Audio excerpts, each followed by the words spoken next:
On behalf of SME Chamber of India, SME Technology Development Council, and with the support of Salesforce, I welcome all the important speakers at this very interesting webinar, Digital Technology and Innovation, a road ahead for SMEs.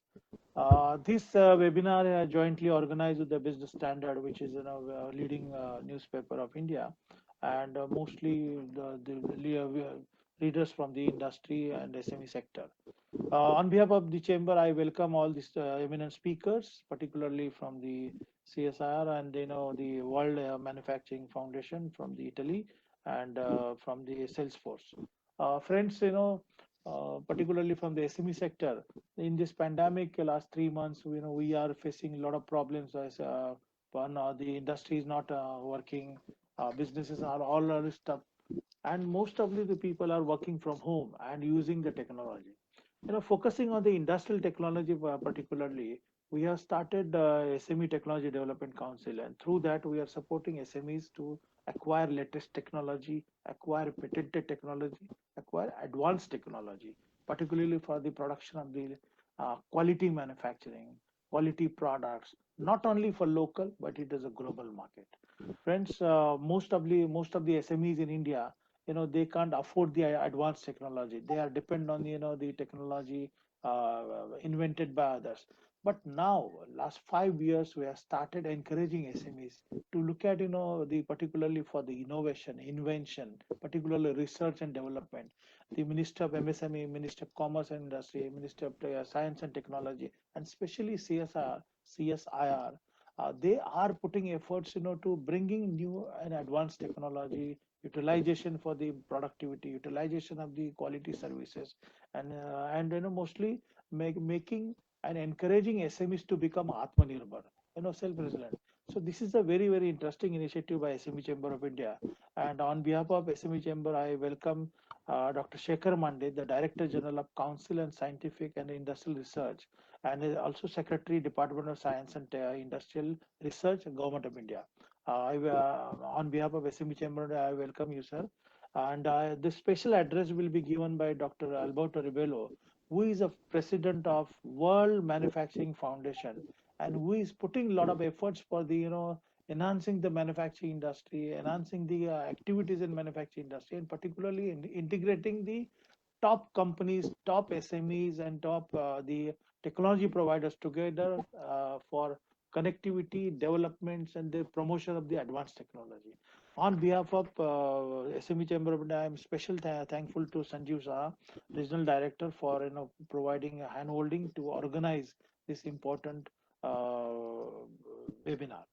I will not take much time, but I would like to invite Dr. Mande to share your views and give the keynote address, and particularly how SME can survive in this competitive market, how the SME will adapt the advanced technology, and how they will become self we can say the Atmanirbhar, the strong companies to be created from the SME point of view. So I welcome you, sir, to deliver your keynote speech. Thank you. Thank you, Mr. Salunkhe. Dear friends from SME Chamber of India, Business Standard, Maharashtra Industrial and Economic Development Association, and SME Export Promotion Council, it's a great pleasure for me to be able to be present on this occasion of this seminar on digital technology and innovations, a road ahead for SMEs today. As Mrs. Salunkhe mentioned, I am currently the Director General of the Council of Scientific and Industrial Research, and concurrently I also hold the position of Secretary of the Department of Scientific and Industrial Research in Government of India.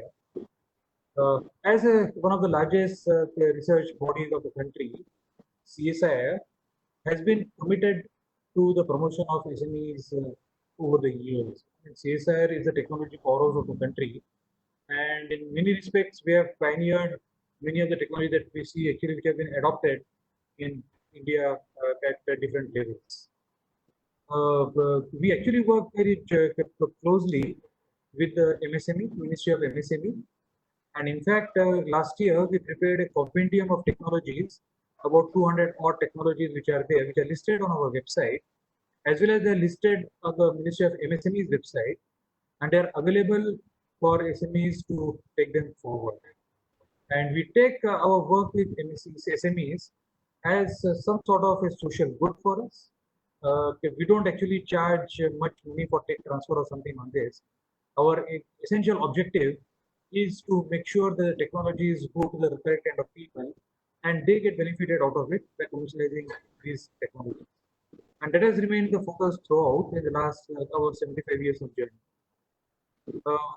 All of you know that last 4 months have seen a sea of change, the way we behave, the way we operate, and things like that.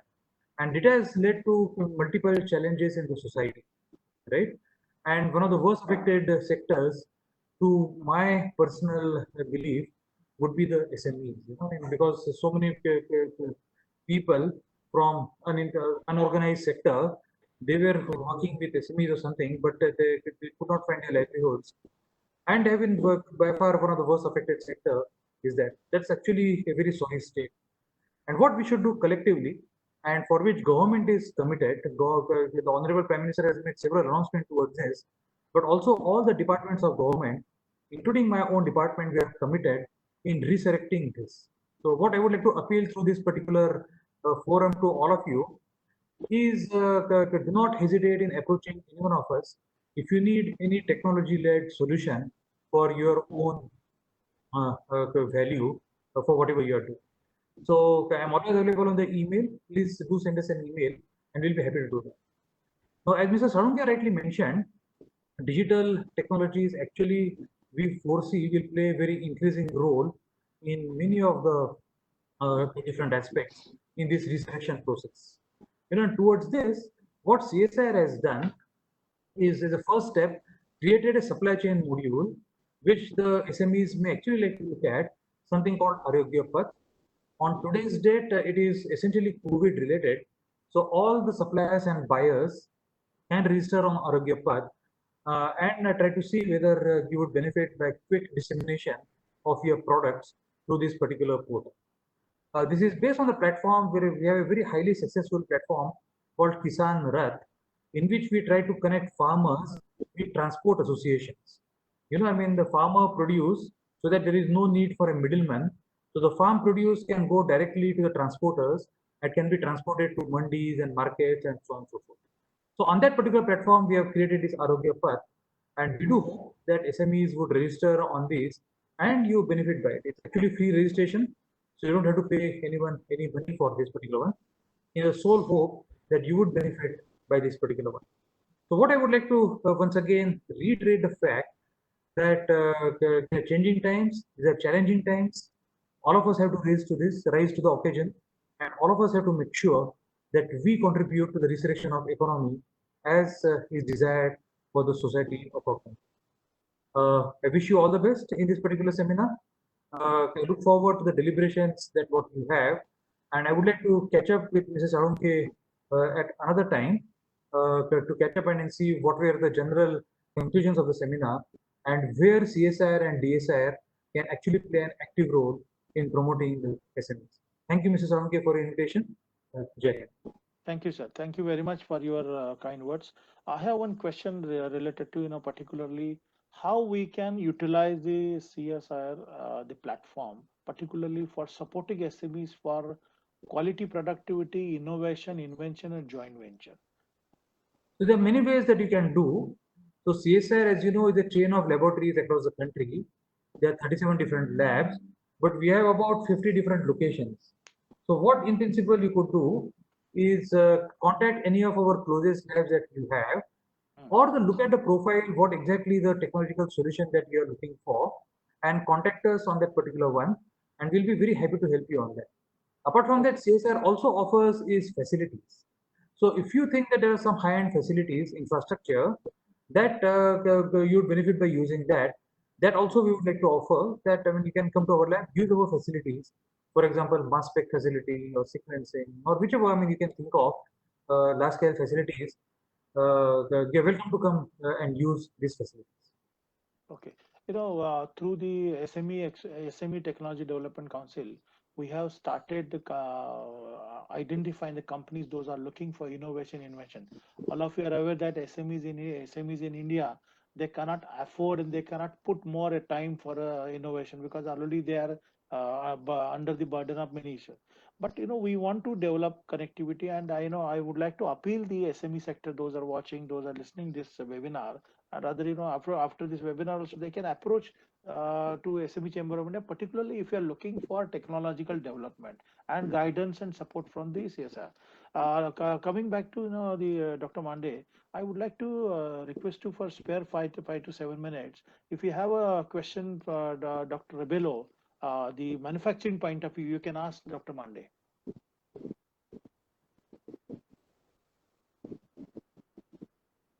Good morning. Good morning, everybody, and thank you for this invitation. In my opinion, the major effort we have to make is to put together innovation and technology with companies. Because sometimes, for sure, in Italy, I don't know, in other parts of the world, but there is this, in a way, self-sufficient approach from companies and lack of trust in public institutions. So the major effort is to put them together and make things happen. How do you think we can solve this problem? Yes, so that's a challenging problem, that how do we put this together? And what we look at as the principal role of SMEs is taking the lab scale innovations that are there in many academic institutions across and convert them into technologies or convert them into something which is much more useful. So the academia across the world and also in India are full of these innovative ideas. But to convert them to make benefit to the industry is actually a challenge, and that's where actually SMEs can step in and help us in converting this into something that is useful for at the industrial scale. Would that answer your question or the public? Okay, Dr. Ribolla, I'll come back to you. Sanjeev Shahji, Regional Director of Emerging Business Unit of the Salesforce. I would like to ask you, while putting efforts for the digital transformation in SME sector, do you think that there is a need of innovation, invention, particularly industrial sector? Do you have any question to Dr. Mande on this matter? I think there is, at this point in time when the world is changing and every organization is changing, I think there is an immense amount of pressure in small and medium businesses to make sure that they go digital, and innovation is going to be very critical for them, because otherwise, if you're not going digital, if you're not doing digital transformation, then what happens? You will lose a lot of revenue, a lot of business. Your customers will go off. Because everybody is working from home nowadays, so you need to make sure that you spend a lot of time where your customers are spending, and that is digital. And that's the reason digital transformation is really an integral part at this difficult time which we all are in. Okay.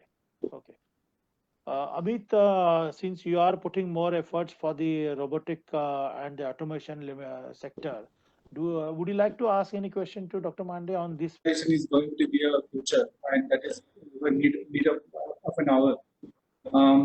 I would like to only ask in SME sector, how do you feel? What are the future for the robots and robotic applications going forward? I personally feel that there is going to be a huge demand, especially in the robotics and robotic application in all sectors, in MSME and also in the OEMs, considering the current situation. Yeah, so there is absolutely no doubt that going digital is the way for future. And what you mentioned about use of robots and all across different sectors.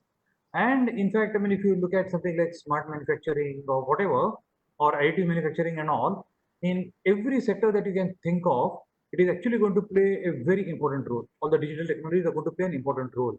And it's better for all of us to adapt ourselves to this new regime sooner than later. So if we can actually get together and then see in every sector how we can actually enable technologies for the SMEs to grow, that would be actually ideal. And in that, once again, I would like to say that, I mean, if you have any difficulties in those, do not hesitate to contact us. You know that fourth industrial revolution is on the track now, and our Indian SMEs are, particularly we want to compete with different sector, different countries, different industries, and this the European Union is playing very important role. European Commission rather encouraging Indian companies to adopt the advanced technology. In this matter, Miss Leena Pishe Thomas, she's working and she's putting a lot of efforts to connecting Indian companies and European companies. Leena, would you like to ask any question to Dr. Mande? Definitely, definitely. Dr. Mande, first of all, it's a pleasure to meet you, albeit virtually here today.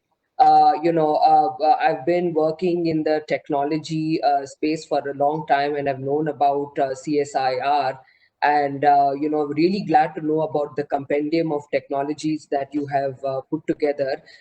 We have had a lot of interaction with DST in the past and done a number of programs with them, and some of my interactions, they have asked me this question. Come to the brief because he has to leave. Come to the brief Okay, question. sure.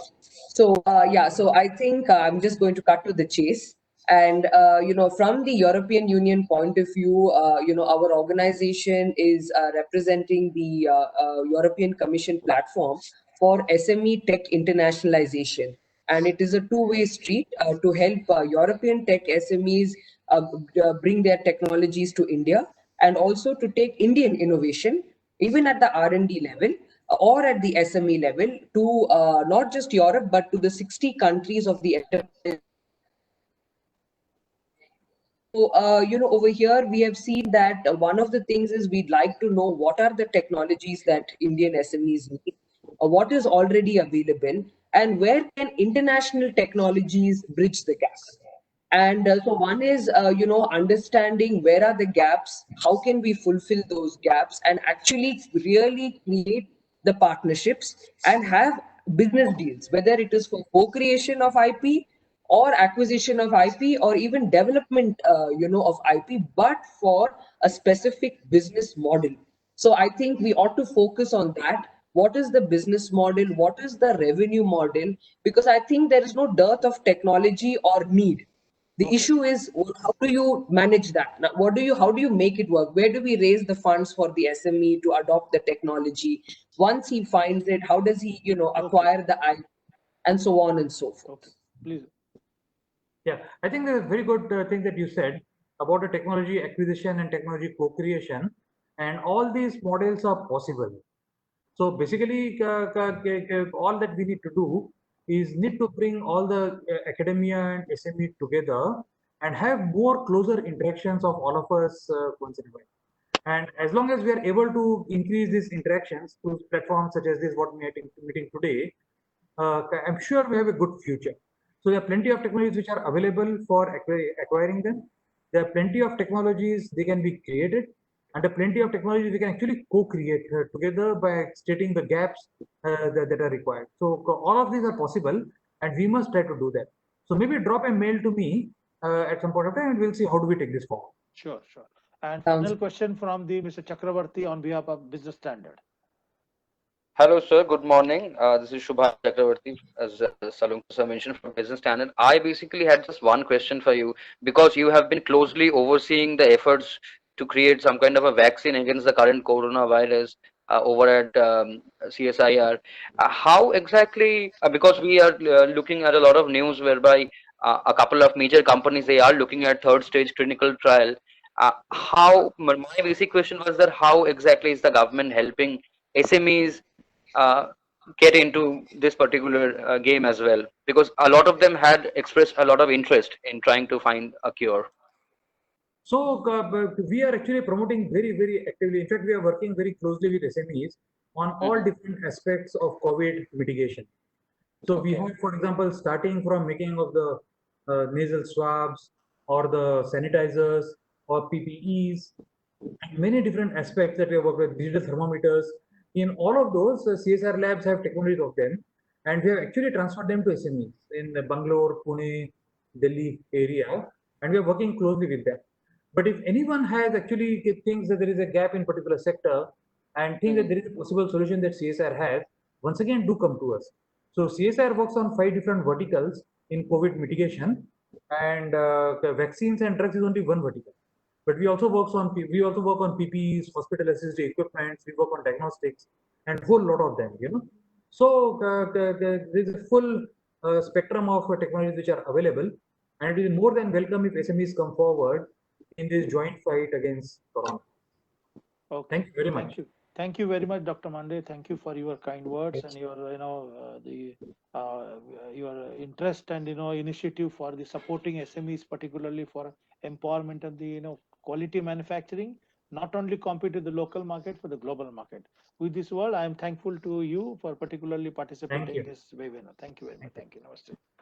So friends, we will take forward now this webinar, and we'll continue our deliberations, particularly on the, taking forward. I would like to hear from Dr. Alberto Ribolla, the President, World Manufacturing Foundation, who is putting efforts for the integration of the companies from the world, particularly for those who are looking for the, sharing, developing, promoting, and, marketing their technology, advanced technology, patent technology. And of course, the fourth industrial revolution is very, very important for SME sector, and the World for Manufacturing Foundation is playing very, very important role. And I would like to, and rather my all speakers as well as my members and the viewers would like to understand you from Dr. Ribolla about what is your observation, particularly this during the pandemic, and what will be the future of manufacturing sector since all the supply chain management is disturbed in the world, and also what will be the initiative from the foundation, particularly empowering SMEs not only the Italy but in the world market. The platform is yours now. Welcome. I have to get used to the of meeting. Thank you very much for your invitation. It's very challenging to speak to an Indian audience. India is, in my opinion, one of the key elements of development of this world for all the potentialities that this continent has. So thank you again. A few words. I'm an entrepreneur. I'm president of World Manufacturing Foundation, which is Italian-based but working globally. Has been founded by the entrepreneurs of Lombardy, the Polytechnic of Milano, one of the most universities most important university in Italy, and an American partner, Intelligent Manufacturing System, keen on manufacturing and its development. We have been supported from the early beginning by different important international organizations, above all the European Commission, UNIDO, United Nations International Development Organization, and our region Lombardy. So we are local. We are Italian, but we work globally with our American co-founders and friends. First of all, I would like to address a few minutes of my speech to SME. Of course, they are going to suffer. Most of them will be operating at the risk of their lives in the coming few months. And small and medium enterprises are not only part of our economy, world economy, they are part of our lives, they are part of our society. Just think, I'm living in a small village north of Milano, 8,000 people, and just think of the small shops, the connectivity of the people at the pub, at the grocer, and you go there and you have you can find there the Italian life. So if these small, medium enterprises that are fed by small, medium manufacturers will disappear a part of our society. So this is very important from the social point of view, first of all, and then also from the economic point of view. As long as the small and medium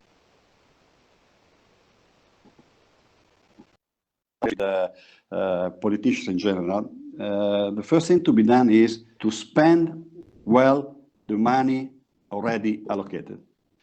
Just an example, in Italy, we have 160 billion already allocated for infrastructures, roads, bridges, whatever.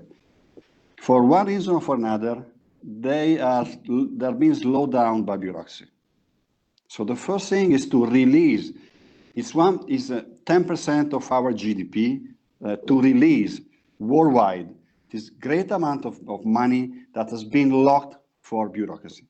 The second thing is not only how much money the governments are going to allocate to sustain the post-pandemic economy, but there are a couple of questions that have to be asked. Not only how much, but also when and how. If a river of money is going to arrive in a year time, it's useless. As we say in Italy, the surgery has gone perfectly, but the patient is dead. So money must arrive as soon as possible to sustain the down peak caused by the pandemic. How to spend money? For example, if you spend money, if you support the transition of companies from the traditional manufacturing to the new manufacturing, it's well spent money. For example, you may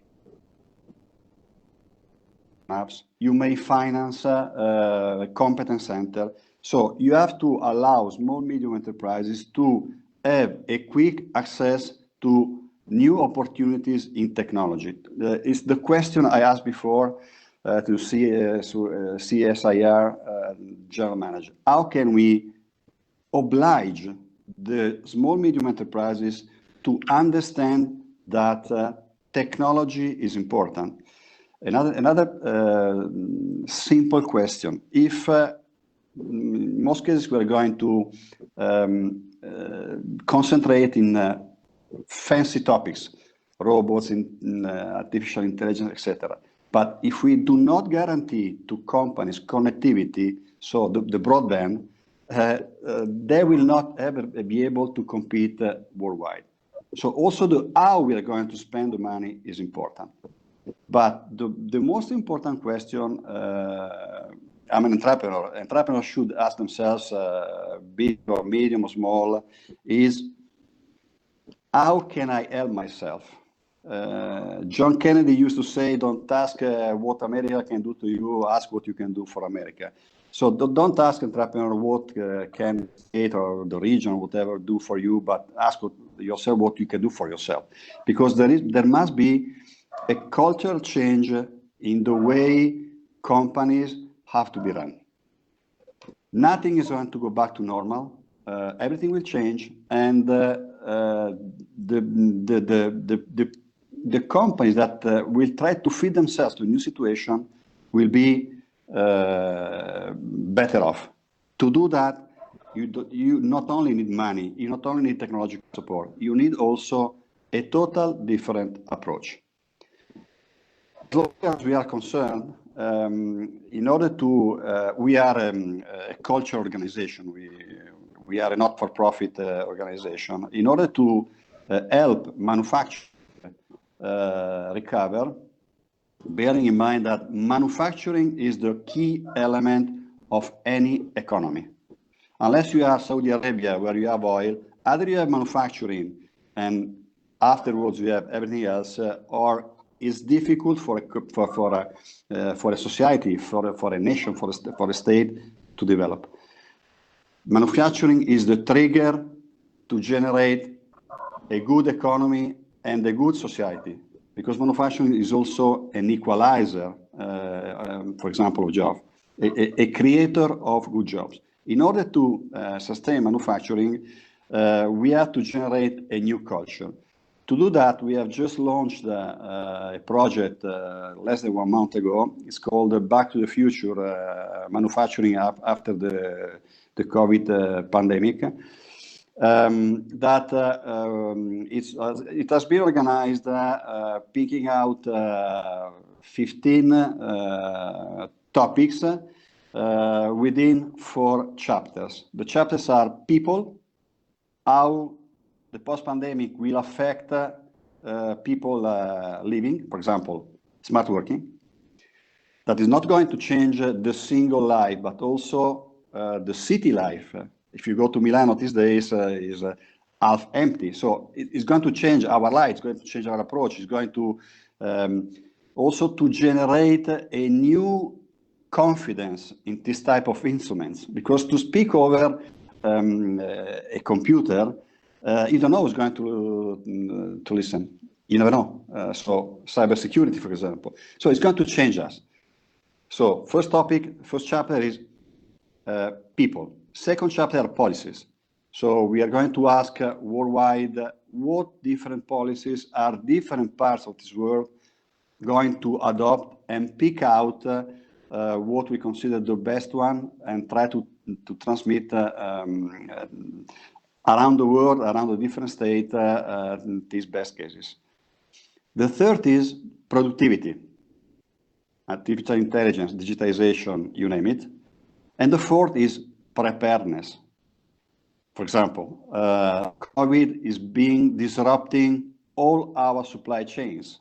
COVID is disrupting, for example, the story of how we are going to install complex industrial plants. Think of a refinery, for example, or to carry out services in a refinery. So over these topics, we have found 15 subtopics, and to each subtopic has been indicated a leader of the focus group. So in 2 months' time, the 15 focus groups will be developing the topic they have been, it has been assigned to them.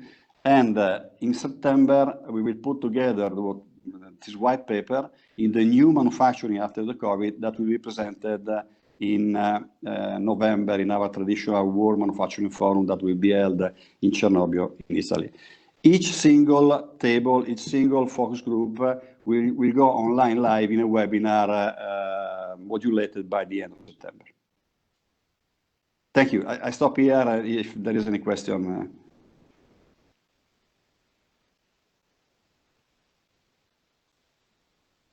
According to our observation, how the Italian companies and other small companies in Italy, not I'm talking a medium size, how they're affording the, creating or developing new technology and innovative product. What is the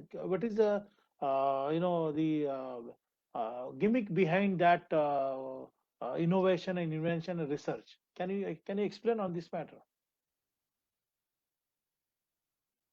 Unmute your mic, please. I've been investing a lot of money and time in the last 10-15 years into two main issues. One is technological clusters. So at the regional level and at the national level and at European level, we have been creating these clusters that are composed by enterprises of different sizes, big, medium, small, and research centers and universities. And with them, we have been trying to put together technology from one side and manufacturing from the other side. And I have to say that it has been quite a successful issue. In Lombardy, we have 9 technological clusters, aerospace, automotive, energy, and so on and so forth. And that has been, it's been going on again for 15 years, creating a regional cluster integrated at national level, but mainly at European level. So regions told to regions, where it's easier to integrate different capacities. And the second issue, this is more recent, the last 3 years, 3-4 years, we have been investing money in digital innovation hubs. where companies, particularly small and medium enterprises, can go and ask for guidance. Normally, it's a service for free. The Entrepreneurs Association already paying, investing money for that. So for the company, it's totally free. And we can redirect the companies according to the specific needs they have.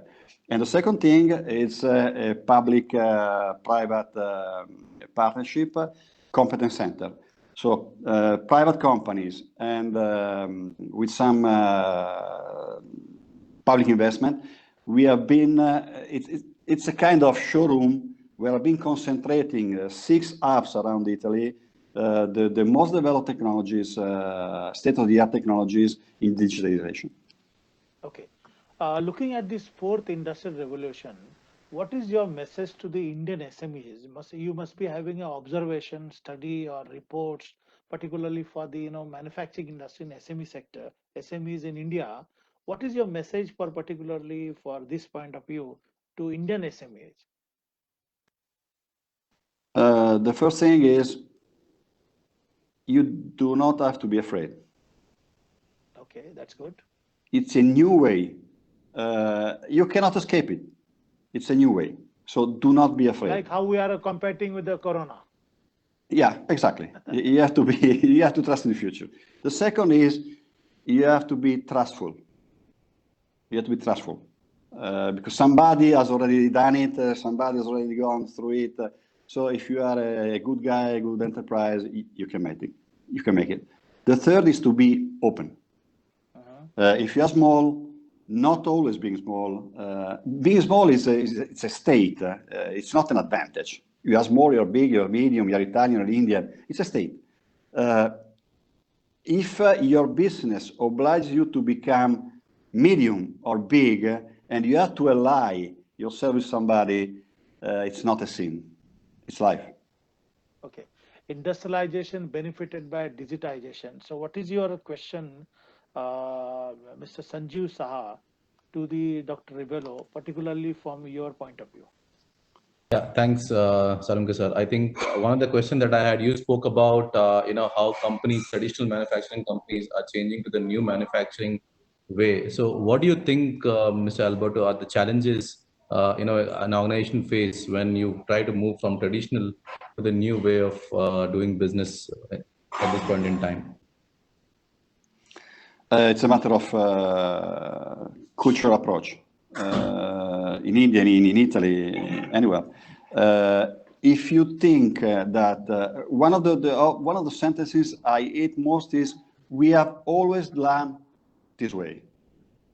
This is the worst mistake you can ever do, because if so, Christopher Columbus would never have gone to the United States. So you have to change.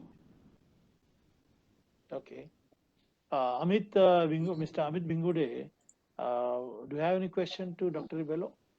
Yeah, Mr. Alberto, it's a fantastic brief you have given. Thank you very much for that.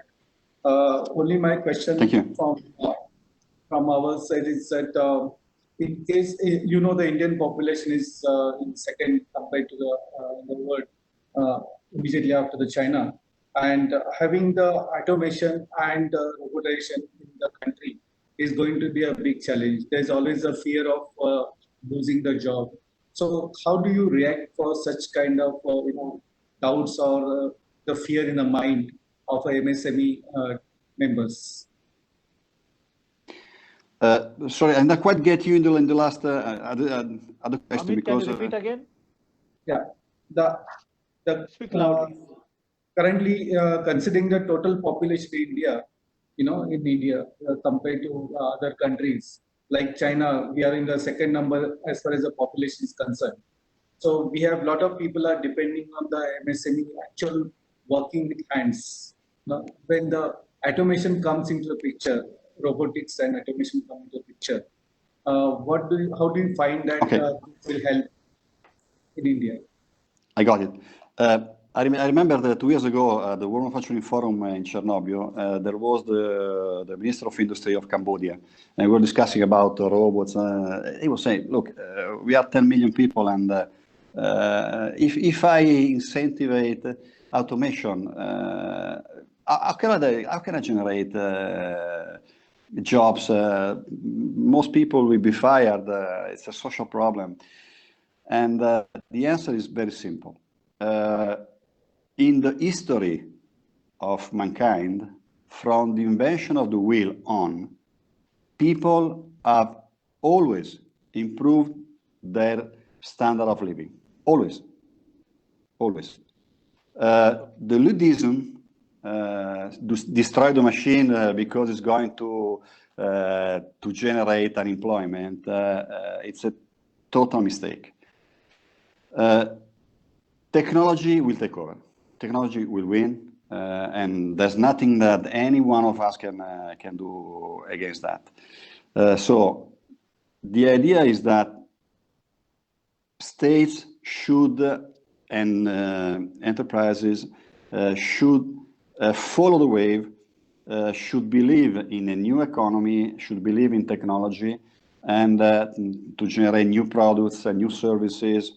And the state should incentivize that. Of course, there will be people that temporarily will lose their jobs.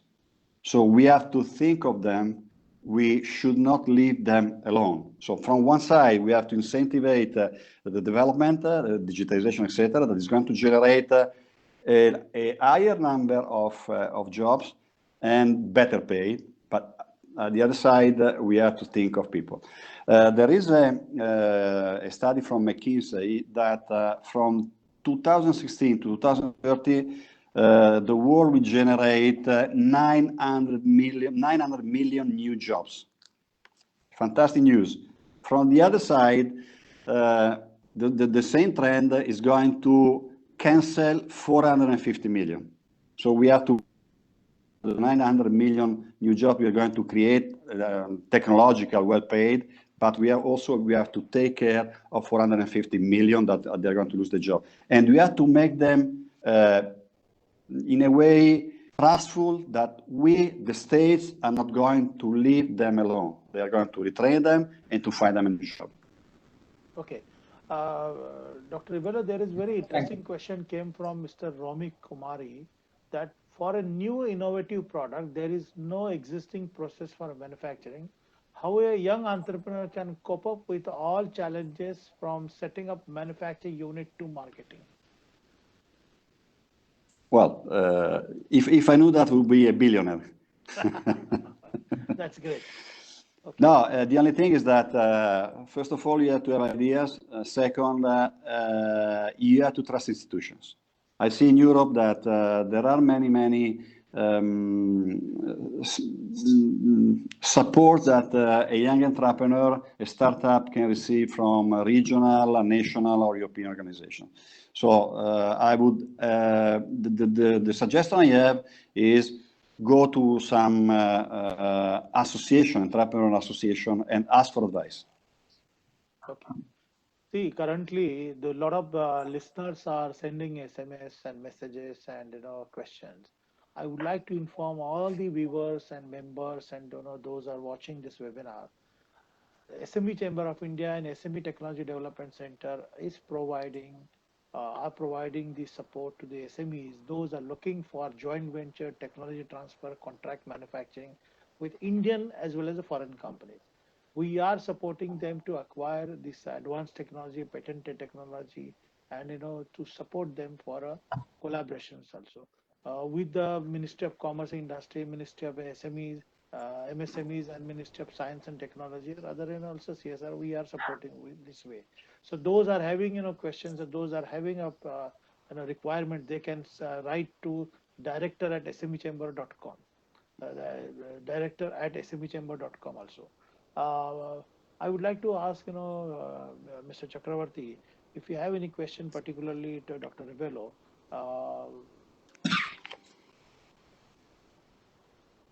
Can you unmute? Yes. Thank you, Salunkhe sir. Dr. Ribolla, I did have actually one question for you.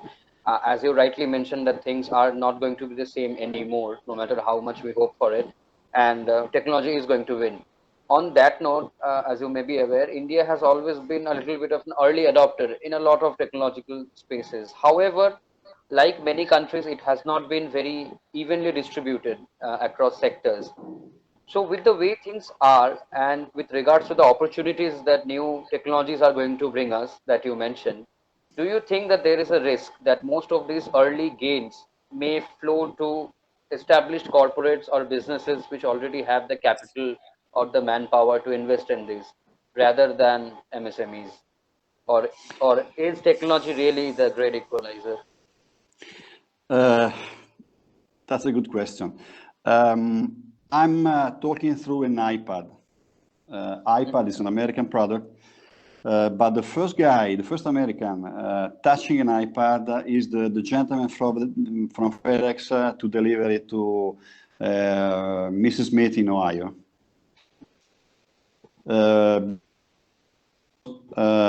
iPad has been developed in the Silicon Valley, so a region of 8 million people, very fortunate and rich people, but has been totally fabricated outside the United States.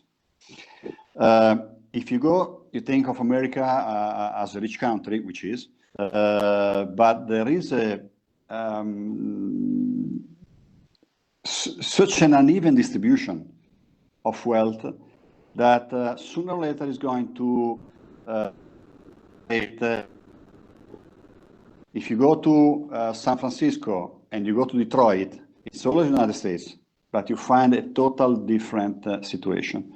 So the only thing that can equalize these two different levels, and the same goes to Italy, I'm sure the same goes to India. The only thing that is going to equalize these two different levels of wealth, to distribute wealth, it's also good social living, because wealth is society. If you rich people risk to have a good social life. Money does not give you happiness, but for sure, without money, your life is risk to not to be happy. So going back to that, the only cure to this risk is manufacturing. Manufacturing is a good generator of good jobs.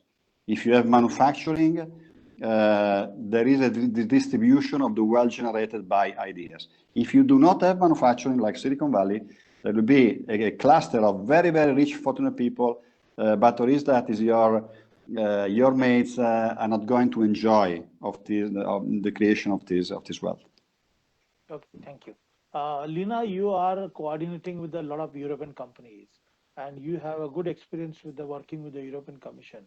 What do you think that World Manufacturing Foundation can take up this matter, or take up initiative to collaborate and integrate and connect with the Indian companies, particularly with the European technology?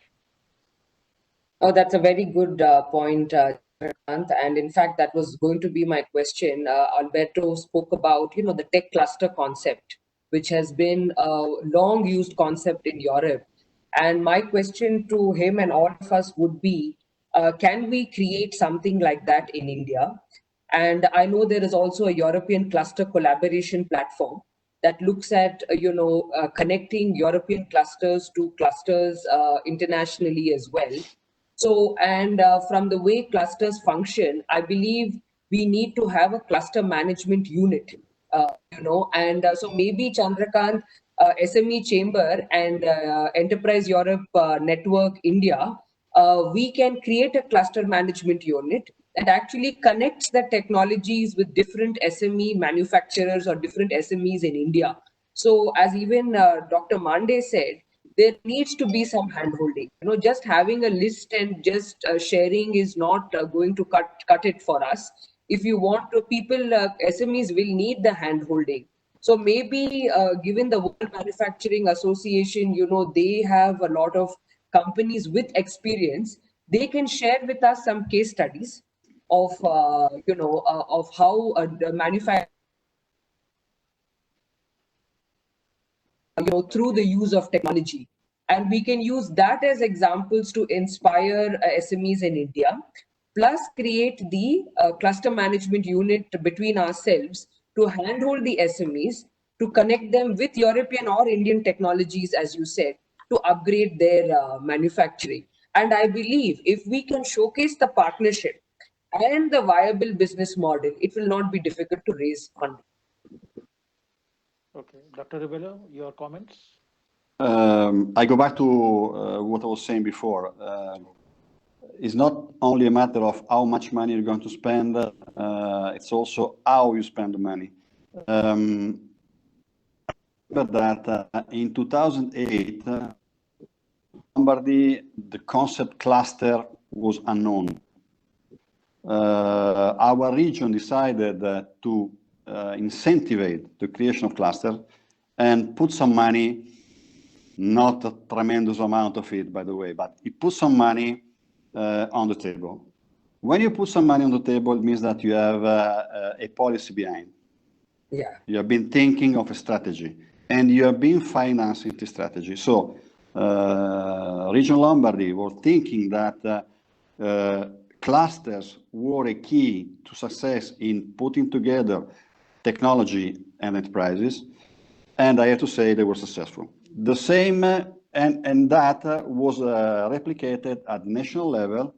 So also our national government put some money on the table, and before the Region Lombardy, the European Commission. The three things together have been generating only in Lombardy 9 technological clusters in very, very specific and advanced technologies like energy, like automotive, like aerospace, like life science, like textiles, etc., etc. And all these clusters, due to the fact that the three policies were interconnected, European, national, and regional, all these clusters were connected at European level with different platform of cooperation. So I don't see any obstacle to a generation of a common platform, Italy or Europe, India. It's beneficial to both of us. And I would gladly see this kind of experiment. But there must be a strong political will behind the cost availability of companies. Okay. The Salesforce is one of the great company focusing SMEs, helping them grow digitally, and they have been with the SMEs as a trusted partner in terms of technology as well as digital journey. Looking at this point, the future of digital innovation and future technology. What is your observation, Dr. Suresh Shan, in these parameters? How the future technology will be utilized by SME sector, impact on the large employment, or beneficial to create employment? What is your observation on this? First of all, good afternoon, everyone. It's all great insights, and the employment-wise, the digital platform revolution plays keeping growing markets as digital platforms. The market share grows at a very higher rate than traditional brick and mortar markets.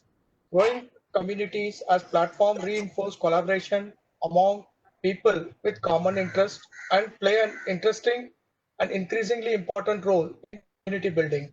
So the employment wherever we are focusing creates a growing scope as platform or which are able to aggregate services either by providing them themselves or ensure with third-party service providers.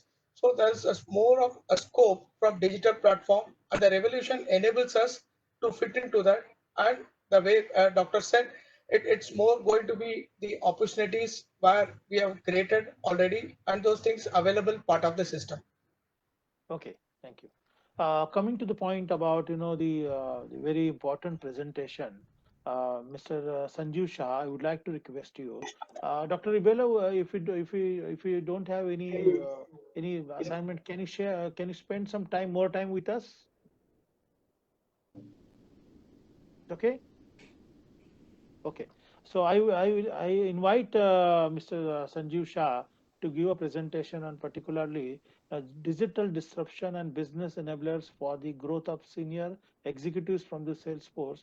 So, particularly we want to understand Salesforce the initiative for a benefit of the SME sector, development of their services, rather, the connectivity with the customers, connectivity with the suppliers, manufacturers, and particularly enhancement of the productivity and best services. Platform is yours now. Yep. Thank you, Mr. Salunkhe. First of all, I would really want to thank the SME Chambers of India, SME Technology Development Center for inviting me and having me here. My name is Sanjeev Saha, and I manage the small and medium enterprise business for India. I have been with Salesforce for almost like 10 years. This is my 10th year running, and I must tell you, it has been a fantastic journey. Now, in this current situation, if you look at it, world has not seen a pandemic as lethal as and infectious as COVID-19 in quite a few time, right? And what has happened is every organization, because of this pandemic, they have been enforced to do some changes. And every organization is going through a change at this point in time. Change in the way you reach out to your customers, change in the way you are tracking performance and productivity of your employees. So every business processes is actually going through a new normal and the new change because of what pandemic has brought all of us. Now, in this particular situation, I have been talking to some of the small and medium enterprises and the owners of the organization, and some of these SME customers are actually adapting to this COVID-19 crisis and converting it to as an opportunity. They're making sure by accelerating their presence in digital, they are actually converting the COVID-19 crisis to an opportunity. So they are making sure that they are digitalizing a lot of things. They are making sure that they're going digital in the way they want to approach their customers, the way they want to approach their market, everything, right? So if you look at it, digital technology has become an integral, business model for the small and medium business at this difficult time, that we are all right now. But the thing is, if you look at the overall SME, we have around 75 million SMEs in India, out of which only 8 million SMEs are actually digital. So from inception. So many businesses are now coming forward and making that change to make sure that they are not left behind. So if companies does not act and stay on top of digital transformation, the small businesses will actually lose a lot of revenue going forward. Now, we as an organization also understand that it is difficult for small and medium enterprise business to completely overhaul that change and completely go digital. So what we would also recommend is to take an incremental step. Probably adopt ready to use solution, subscription based model. Take a streamlined processes so that you can streamline certain business processes, and over a period of time you can scale up and then probably look at to completely digitize your entire organization. So that is something which I would suggest. The other thing, as per the Genov report, some of the key factors which probably helps the SME business for a digital journey is, one is the mobile economy. So if you look at it, India has around 400 million users who are actually accessing internet from their mobile phones. Now, the fact that a simple app becoming a business productivity application that helps the SME to have collaborate. Just to give the perspective, right?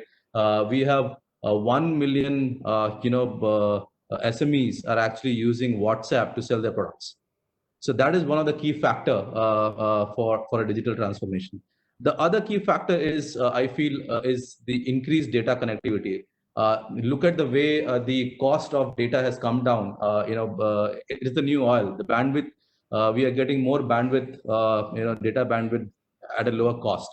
So, I still remember in 2013, from 2013 till now, there is a 90% reduction in terms of overall data bandwidth costs. So that has actually helped the more SMEs to connect, digitally, and has probably helped them to transform their business as well. Now, some of the steps to digital transform your small business can be, streamlining your customer relationship model. Make sure you are having a proper customer service. At this difficult time, it is important for you to retain your existing customers, and make sure that you are giving them that experience which they want. And at the same time, you are very empathetic the way you are approaching to them, because everybody is going through a difficult times right now. So it is important for you to understand the customer's need. It is important for you to make sure that you are showing the empathy to them when you're interacting with them. The second thing is, I think it is important to leverage the power of analytics and make data-driven decisions. So, analytics is a platform which probably help you to identify where to focus, which are the customers that you should go and go for, which are the customers will be probably at this point in time will invest more with you. So it's important for you to make sure that you are having that analysis, you are having that analytical approach in the way you are going to market at this difficult time. And then I think third thing is building an online business community. It's important for seamless collaboration and services with your customers. Now, Salesforce has solution which can actually help you in completely automating your business processes, going digital. Not only it helps you to acquire new customer, but at the same time make sure that you are giving importance to your existing customers, growing them, at the same time servicing them for what they need. For as we speak, we have 1,700 SMEs actually using Salesforce in India. And these are from different industries. We have manufacturing customers who are probably automating their entire primary and secondary sales automation. So service automation is also something the manufacturing customers are doing. So so overall, if you look at it, SME is an integral part. If you look at it, 22% of our GDP has been contributed by the SME organizations that we have in India. And this will grow further because that's the backbone of our economy, right? So that is something which I just wanted to mention, and thank you for inviting me. Thank you very much. Dr. Suresh Shan, do you have any question to Mr. Shah? Unmute.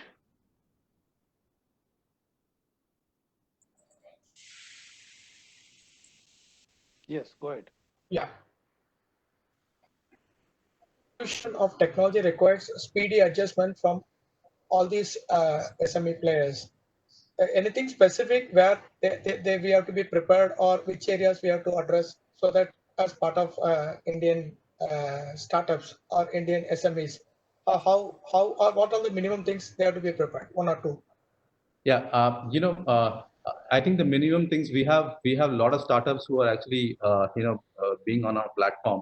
One of the things which they should be prepared in terms of it's first and foremost, it's a culture change, because most of the organizations which are traditionally they are quite this thing of doing things in an Excel, doing things in paper. So it has to be a culture where you want to shift towards making sure that you are doing everything digital. So that is one thing. The second thing is minimum technology requirement. We don't Salesforce is a solution where you actually does not need any servers. Nothing is required. All you need is a mobile phone, a laptop, and an internet connection, and you're ready to go. You are ready to use the application. And we have a lot of partners who can actually help you configure, get started, because it's important that any solution that you're buying, it should be configured in the way that your business people start using it. Okay. Leena? Hi, Sanjeev. Good to meet you. I just, had a quick top of the head suggestion. I mean, Salesforce is a pretty big company, and you are bringing tech access, digital tech access to SMEs, which is fabulous. I just had a thought, what is your innovation outlook as a company? I mean, do you also partner with other very advanced technology companies and provide, jointly their solutions to SMEs, in India? So is there a seamless channel that one can create? Let's say there is a very good European or international technology which is not yet available with you, obviously, and you adopt it and you supply it to SMEs in India, because definitely companies like yours has deeper pockets. And for expecting an Indian SME to invest in a game-changing technology or licensing it may be too much. But when large companies like yours comes, in between with an innovation outlook and a corporate social responsibility outlook, kind of, today those lines are kind of thinning. So Yeah. is there a discussion we can have going forward on in given certain areas, you all can uptake the technology where it is, it's a large investment cost, and then offer it to Indian SMEs within some kind of shared business model, or like you said, subscription model, which will not be so expensive. So that's a quick thought that I had when it comes to larger companies playing a bridging role for technology and innovation of Indian SMEs. Yeah, I think that's a great thought, Leena. Just to answer your question in two folds. One is obviously, people have this perception that Cisco is not for small businesses. It's an enterprise application. But let me tell you, when we started our organization 20 years back, we were a small business at that point in time. We have grown over a period of time, but we understand what small businesses goes through. And as I spoke, right, we have, in overall, if you look at it, we have more than 7,000 customers in India. But out of that, 1,700 are actually SMEs who are using applications, right? Solution. Now, the fact that you mentioned about partnering, we have customers. If you look at, there is a website called appexchange.salesforce.com. What we have done is we have partnered with a lot of organizations, a lot of partners who have developed ready to use solution for our customers. So you can actually go there, and these applications are like anything. For example, any customer who is looking for an expense management tool, any customer who is looking for an attendance management tool, you can just go download that piece and start using it within your application. And these are specific applications. So we have partnered with different organizations and made sure that they have developed that particular solution on our platform. Having said that, partnership with other companies is something which probably we will have going forward. But at this point in time, I don't have a definite answer to that. But yeah, definitely, people will be looking forward to that and to make sure that there is a bridging gap, as you mentioned, to the SMEs as well. Dr. Ribolla, what is your observation about the digitization, particularly SME sector, and those are looking for transformation their manufacturing industry? The question we always go back to certain, in my opinion, concepts that small medium enterprises have to understand. Enterprises in general have to tackle with, which bring us back to people. We are going to be flooded with data. Somebody else's data, our data. The question is, how can make people confident to use those data? We are changing the interaction among organizations. We are changing the interaction among people. And this is also a psychological matter. It's not only probably young people use iPad better than I do. It's a psychological matter. So how can increase the capability of people or organizations, of industries, of companies to rely on a new way, not only of working, but also of living? Okay. Thank you. Yep. Sanjeevji, you said that you have 1,700 customers in India, particularly using your platform from the SME sector. There are around 6.5 crore MSMEs in India. In that, we can say around 1 crore SMEs can afford to buy, utilize your services. So I suggest through our SME Chamber of India, why don't you reach all this SME sector? Because currently we are supporting SMEs to acquire advanced technology, acquire advanced digital technology for providing quality services, instant services, and best services to their customers. So I think this is a huge opportunity for Salesforce and particularly tap the market from SME sector. Rather is this in this pandemic or lockdown period, every person is working from home, working from laptop, working from their phone. So the point is, this is a very good opportunity to connect and to associate with the SME sector. I suggest you bring out affordable solution, because in SME market, the people say, the SME entrepreneur says, even rather we have received more than 12, 30 questions that how affordable services can be utilized or affordable solutions can be taken from the Salesforce for their regular utilization. What's your thoughts on this? I think there is an opportunity, huge opportunity. I would really echo that, second that thought, Mr. Salunkhe. We should reach out to all the SMEs. And I'm telling you, it's a myth that people believe that Salesforce is not for small business. Salesforce is not affordable.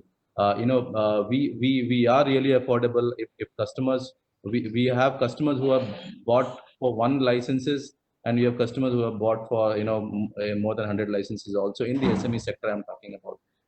And from an affordability perspective, we will probably come up with a package solution which can, as you mentioned, which is more affordable, which is not deep pockets, and we have products for that as well. And I think it's time for us to have a partnership. It's time for us to just make sure that we capitalize this opportunity and go as one team and position our solution to SME. And I really see a huge opportunity in front of us. Okay, thank you very much. Rather, I will take this opportunity to connect through Arundhati Bhattacharya. I know her very well, and she is heading now India market, the division. So this will be a good opportunity to connect and develop connections with the Salesforce. So thank you very much for your sharing your thoughts on this platform. Now there is a change of role of this next panel. I will invite Mr. Chakraborty to moderate this panel, and and I will be one of the speaker in that panel. So, Mr. Chakraborty. Hello. Thank you, sir. I'm looking forward to having you in that particular role. On that note, actually, good afternoon, everyone. My name is Subhayan Chakraborty. I am working with Business Standard newspaper as a senior correspondent. I work on MSMEs and write mostly stories on foreign trade and industry. On that note, just before we make a proper deep dive into this very interesting discussion, just a small couple of words that I myself feel it would be pertinent of me to say. It's that obviously it gives Business Standard extreme pleasure in welcoming the members of the SME Chambers of India, uh, as well as uh, uh, as well as everyone else who is part of this. And obviously, I myself have followed up on the developments of the SME Technology Development Center. So we will have a couple of discussions on that. But on that note, as many of you obviously must have already known, Business Standard is preferred among serious readers of financial content in India for the last 45 years now. We are very thankful to all our readers, including people like you, for this recognition as a quality leader, and for appreciating our editorial integrity, which is maintained by India's best team of financial journalists and eminent contributors. Since I have been given the opportunity to be a part of that team, I can vouch for that particular statement. So, especially in scenarios like this, where we have been able to bring people from either the government or industry as well as other policymakers together, this provides us more input on how to provide more relevant and actionable content for all our readers. So on that note, Mr. Salunkhe, let me just first come to you. And given whatever we have heard till now, broadly speaking, in my mind, the biggest question right now is that how does one small business, even if it is currently in touch with you, Salesforce, or any other industry establishment, how does a small business overcome the challenge of low connectivity and linkages to whatever technologies are already available to them, especially if it does not really have any capital backing? See, the first of all, the current situation, Mhm, never SME sector, thought particularly they will be facing so big lockdown. So mhm, I can say by up to 19th March. Even I was not aware that, even I have not thought that we'll be facing this much big problem. But particularly, that the SME sector in India, they are not, mhm, the rich by financially, or they don't have a reservation of funds, reservation of the raw material, or keeping the semi-finished goods in the factory. They utilize the level lower inventory. They use the raw material from the whatever they require during the time. But this pandemic, or rather this lockdown, taught many things to SME sector, particularly how to define their future, decide their future, and mhm, develop their future, because they are not capable to to reserve, keep the reserve of the funds.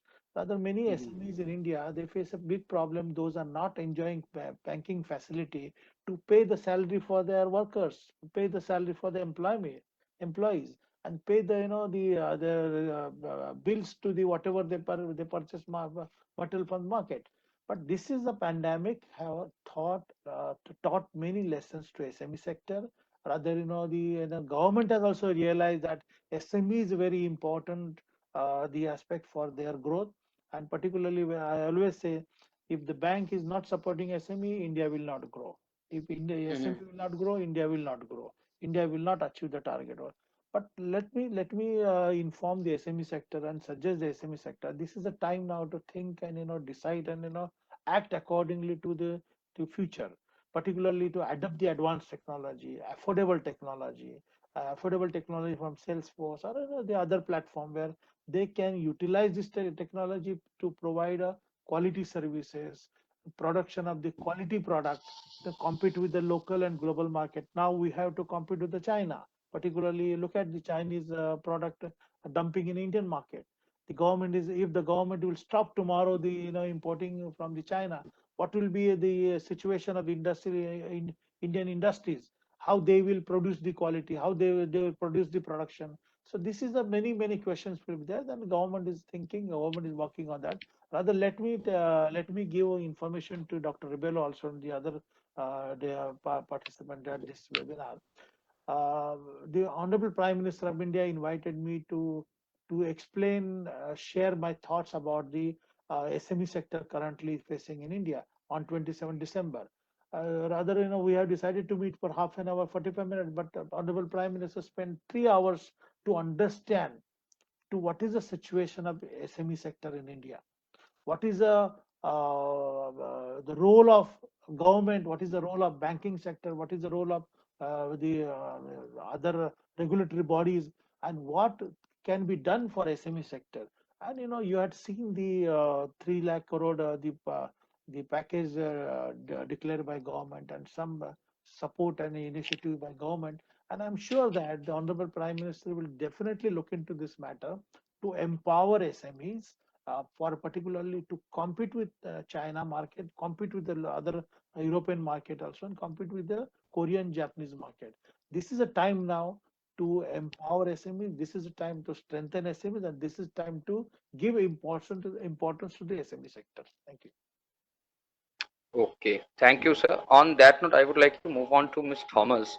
Um, and basically, I just wanted to understand, as someone who has covered MSMEs for a little bit of a long time now.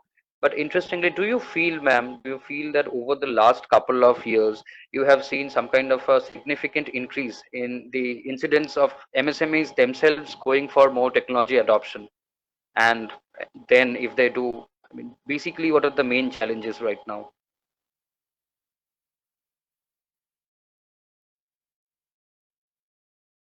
Leena, unmute your mic. Sorry, yeah.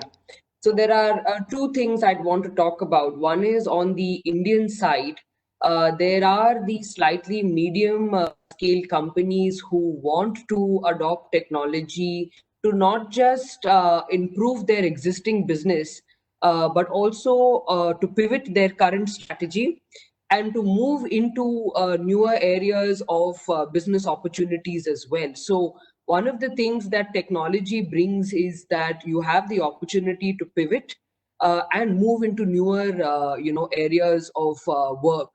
But I don't think I feel SMEs in India are not aggressive enough. As Ribolla said, you should not be scared, but SMEs are worried about making that additional investment to invest in a new technology and move ahead. So my observation is that there are a lot of discussions, but when it comes to actual adoption and deal making and moving forward, there is a hesitation. And I feel that is a very big role that the SME chamber and organizations such as ours can play in terms of handholding them, because to remove the to alleviate the risks, because there are a lot of questions. Will the technology work? Will I be able to actually make money after this investment? What are the past case studies of this particular technology, whether it's invented in India or outside? These are the questions in the mind of any SME. What's the guarantee? In India, we are very focused on guarantee, oh, this has to work. But risk taking is the risk taking mentality is not so good. So, on one hand, we have to increase the risk taking mentality, but two, how do you build the capability of calculated risks, taken by enterprises? That is the role, I feel that SME chamber or our organization GPI can play, because there are Europe, for example, as Alberto said, there is so many schemes they have from the European Commission and the national and regional levels for the technologies and the companies to come together. So we also in India need to work with the national government, regional government, and the state governments to see how they can support these SMEs to adopt the technology. Give them some kind of grant funding as well to adopt new technologies, innovate, and move ahead. So these are some of the opportunities and challenges that I see that are there. Okay. Well, thank you, ma'am. My next question would be to Mr. Amit, the CEO of BRABO Robotics and Automation. Sir, we have, whenever we talk about robotics in this country, at the same breath, people always think about job losses. So, given that most MSMEs would probably have this kind of a view, in the public discourse, do you think that there is a need to bring about a certain amount of a different approach in the way we handle this? And so, in the short run, is it true that a lot of jobs are going to vanish? Yeah. Thank you for this question. Actually, that was my initial question to Mr. Alberto as well. What will happen to the technology and the robotics, especially in India? But today, if you see, just to get a little background of the global robotic market, we have almost the measurement of the robots are taken in that particular country against 10,000 operators. How many robots are working in that country? Okay, today if you see in India, we have against 10,000 operators, minimum only 4 to 5 robots are working across India. Whereas in China, it is grown from 2002 till now, there are almost more than 120 robots against 10,000 operators. And similarly, in the European countries and Americas, they have gone much beyond 300 to 400 robots against 10,000 operators. So this growth is fantastic, and especially China, it is phenomenal from last few years. And currently, they are the single largest market in the world, whereas Japan is the second largest in the world. Now, the question always comes for the Indian mind that, okay, this fear is there, and as rightly said by Alberto and Leena as well, I think we need to take out that fear and take some risk. At the end of the day, we need a robotics in the market and in the MSME, mainly to improve the productivity, quality, and then cost of ownership. Today, if you see that whenever we started as a Tata Group, when we started the Indica plant, we had first robot installed in Indica line in 1995. And in 1995, when we started with the robotic line, that a lot of fear was there that people will lose a job. And similarly, we also asked the MSME people who are supplying our tier 1, tier 2 supplier, who are supplying the components for the line. They also had the same issue that they don't wanted to go into the automation. However, when we made the Indica line with 110 robots at almost 105 seconds cycle time, that time we realized that the robot is the only solution available. Without that, we cannot achieve the productivity. Similarly, especially the SME team, they were also not very keen to enter into that only because there are unavailability of the spares, knowledge, then easy of use of robots, then service turnaround, also the cost of ownership. These are the basic issues. And now, if you see these questions are being already addressed, are getting addressed now in India. And price, of course, was there, but though people, some of the team members are ready to pay the price, but they were worried about the serviceability. That was a main issue. And currently, if you see with the current scenario, with the pandemic scenario, if you see that focus should be on the three key factors. One is automation, education, and prosperity, human workers with productivity. And in the post-COVID-19 world, focus has shifted to cost optimization, and only place compromise are willingness to invest in automation. So people empowered by automation will bring out this crisis. And automation and jobs are not mutually exclusive, and focus on human achieving their full potential and aspiration is required. This means all stakeholders, including the founders, investors, industry leaders, they should be emphasizing workers and customer they serve, because at the end of the day, they need a productivity, they need a quality, and they need to also maintain that their quality standards such that their competition is so high, they want to be sustaining in their own business. That is why the call for Atmanirbhar, that is self-reliant for India movement, is extremely important. And with 5 pillars of Atmanirbhar, like economy, infrastructure, systems, vibrant, and demography and demand, these are the 5 pillars of Atmanirbhar, and we need to really maintain and invest in that. And of course, the vocal for local, for making it global, that is also one important thing. And I personally feel that this is the only solution. Automation and robotics is the only solution going forward. Okay, thank you, sir. My next question would be to Mr. Shan, and I would like to apologize in the very beginning because this may come across as a bit of a loaded question. But broadly speaking, how exactly, if I was, let's say, a small scale player, how would I streamline my demands for technology as with my basic market and my basic business exposure, in the sense that how, because the difficulty that MSMEs have in identifying the best technological fit for whatever their business solution is. So how broadly can we approach that question? It's a great question. Here we have to see the trust factor, ensure the trust for digital goods. That's where we have to work out. And our research continuously part of the group, and we try to elevate and bring out corporate versus customer. We used to promote interoperability among local digital products. That's very, very important. The main factor here is what we have to be very clear in addressing the privacy and security challenges. That's where the real factor and real things comes out, and how we can try to align with the traditional way of doing things.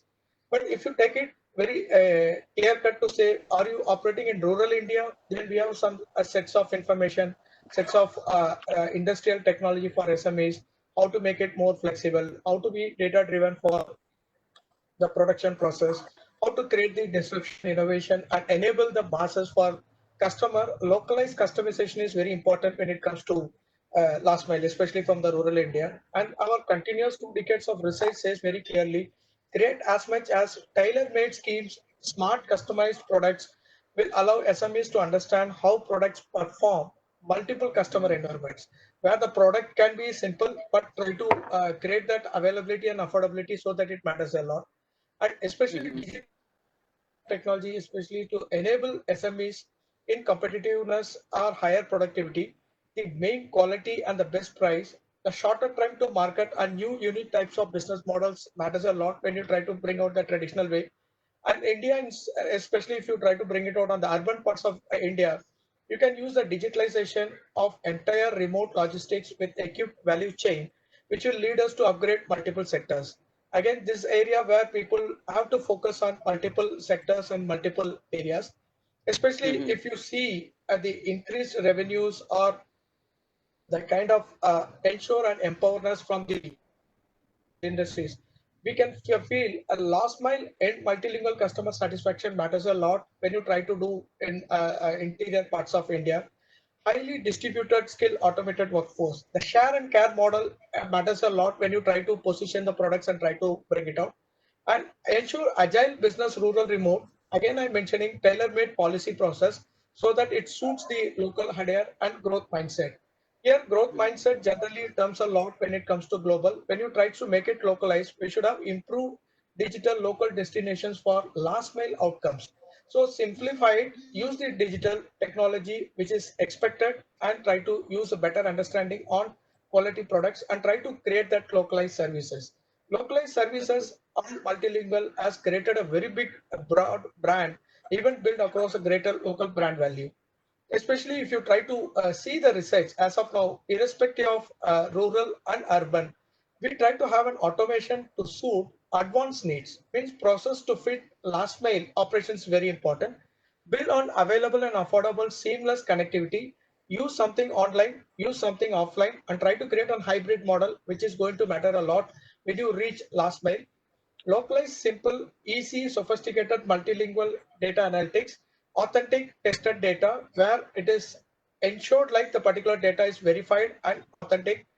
Build the cultural values in build industrial technology, cyber security, where I'm trying to use the secure the cultural principles.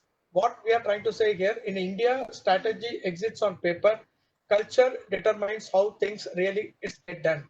So in India, e-business is less of electronics, more of emotions. Try to capture as much as information on emotion. Try to convert us digital. That transforms a lot for us.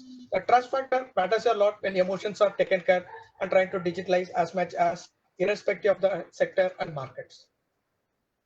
Wow, that is very interesting to hear. I like that part, sir, when you mentioned that businesses and the technologies that come with it are more based on emotions over here and cultures. That's very true. On that note, I would just like to move to Mr. Salunkhe. Sir, as you obviously are aware, because you're a very, you have been an entrepreneur for a long time. We already have MSME technology development centers funded by the government or the state governments in most at district levels or in the inside major industrial centers. But there have been a lot of complaints from local firms that they need to upgrade themselves. So for you, I would like to ask, how exactly can these centers, um, and we have a lot of them, how exactly can they retrofit themselves to cater better to the demands of MSMEs? See, particularly SME sector is not understanding the technology can be adopted by them, because most of the time they are spending their own time for the resolving their issues and problems. Thanks to government that the inspector Raj is over now. Since you are a media, I would like to share this. Second thing, the technology is not affordable available for them. Technology is very costly. In a selection of the technology is very difficult task for them, because there is advanced technology, there is a patented technology, should be a costly technology, there is a affordable technology. So I suggest the SME sector, Leena, you must be listening to me.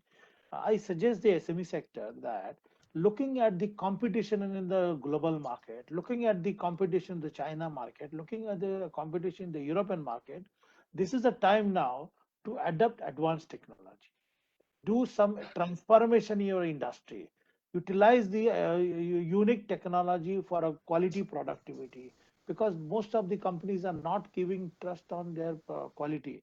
We are looking the cost price, the cost factor. the cost factor is also there. And the very unique thing is now happen in the large corporate and the MNCs. Those are functioning in India. What they do, one product, they if they have a requirement from the for the one product, say like 100 quantities, they distribute in 10 companies, or they compete with the 10 companies. You can give your quotation, lowest quotation. So ultimately, to tap that order, the many SMEs compromise with the quality.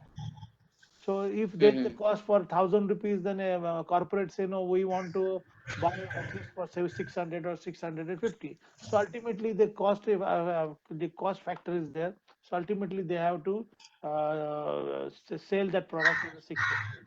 So the time is now looking at the quality productivity, adoption of the quality technology, affordable technology. Then only we can become Atmanirbhar. Dr. Suresh said no, that Hmm. making Atmanirbhar. So this is the time now to adopt the technology. And I suggest the SME sector, there is an opportunity to take a loan, take some incentives from the government to acquire or buy this technology. Rather, Miss Leena Thomas, her company and my chamber, we have collaborated on the one platform to create one unique system that to provide affordable technology to SME sector, or to utilize the European countries the support for the development of technology. Hmm. Very true. Because you mentioned Miss Leena, I would like to move on to her. Ma'am, obviously your company obviously helps small companies access technologies, retrofit these needs, and create the business development plans as well. But I wanted to understand on the skilling front, skilling as a topic is not very well understood, or probably not very well discussed in this country. But on the skilling front, what have been the challenges that we have seen? Because as far as I know, formally trained workers, even in the part of the workforce that we know that exists, is only around 2.4%. And it's already very difficult to teach workers the current traditional systems that we have when we're talking about digital. So how does that happen? Yeah, that's a very good question. And before I move into talking about skilling, for which we have actually created a channel as well now, along with technology adoption, I want to mention, and since there is an audience of SMEs here, and also to the SME chamber, I think a good way to start would be to to ask the SMEs to actually share their specific needs for technology. What are the problems they feel they can solve with technology? So if I would request them to share that to the SME chamber. What are your specific needs of technology? And then through our center, we will be able to identify the technologies that are most suitable, to the SMEs. Plus, we also have a technology showcase, which through the SME chamber we'll be happy to share with the SMEs to go through what are the existing technologies that they can use.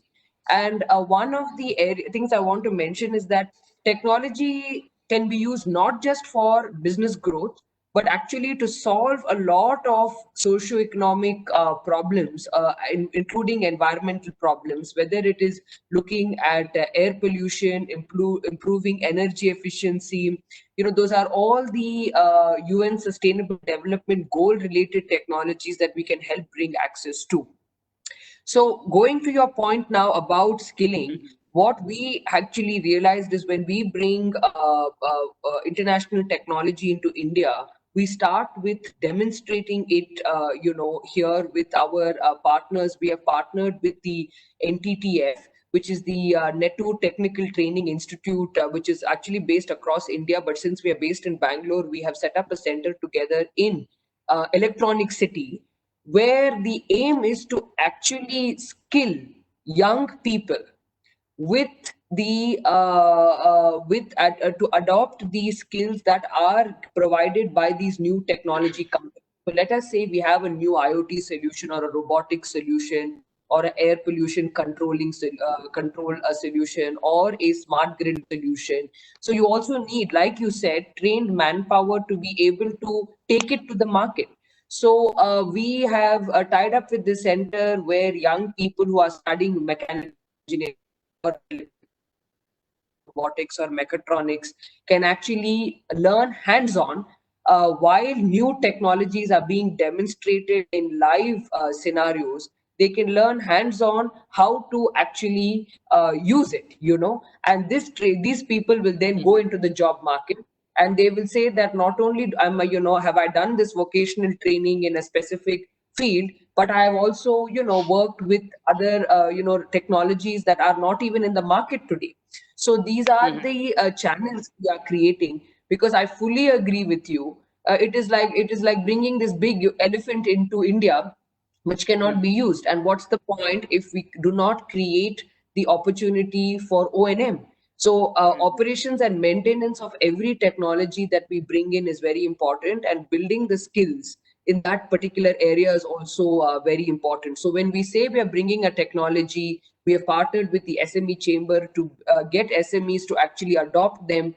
But also, most importantly, for skilling, we have partnered with an NTTF, in Bangalore to actually skill people with the new technologies that we are bringing into the market. Okay. So an extension to that particular point, so because you probably have a very interesting vantage point in the industry when it comes to all these things, I understand now that now the corona pandemic has completely changed our calculations with regards to exports and domestic market growth. But what probably are some of the subsectors in which you're seeing a lot of new technology coming up, and which offers currently, broadly speaking, which offer a lot of opportunities for exports for small businesses? So definitely, I'm going to start with healthcare and COVID-19, and not just medical technologies, but all the technologies that will change our way of living, right? So we Acha. are adapting to a new normal. Those are all the areas where I see a lot of opportunity. Two is anything to do with improving the environment, today, and improving our immunity. So looking at air pollution mitigation, how can we better manage our waste in our country? How can we look at water, both access as well as treatment? So, and clean energy, looking at moving away from coal. I think India is really at a very good position today to move towards renewable energy. SMEs themselves can be very big adopters of renewable energy, whether it is biogas based or solar based. And, whether it is energy technology, environment technology, I spoke about healthcare. The other two areas which are going to be very big, according to me, is construction and agri-tech.